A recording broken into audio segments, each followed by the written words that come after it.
Vietnamese Diary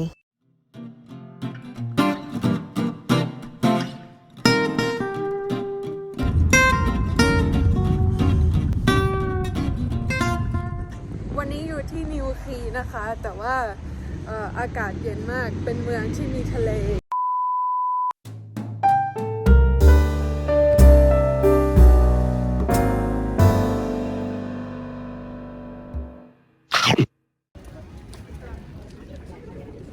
What does this mean?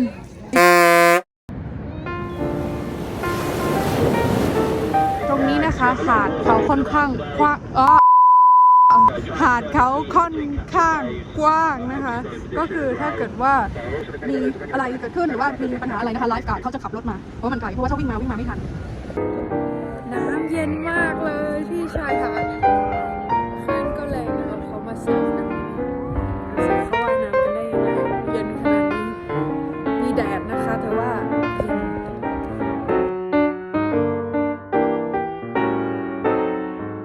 The beef stew in there, yeah and you can eat them. yeah They're very tasty.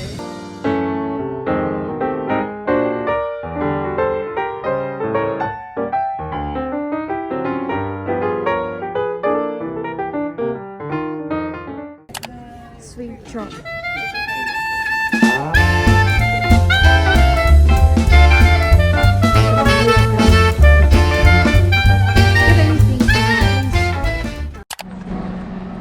ผู้บ่าวไปเซิร์ฟทางนู้นนะคะ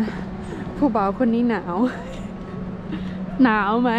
No, it's cold หนาว now. หนาวมาก Mug mug. To go out the pub.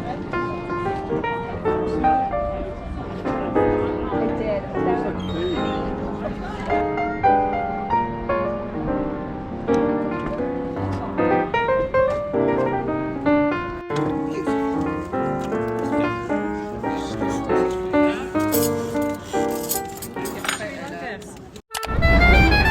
Ben and Jerry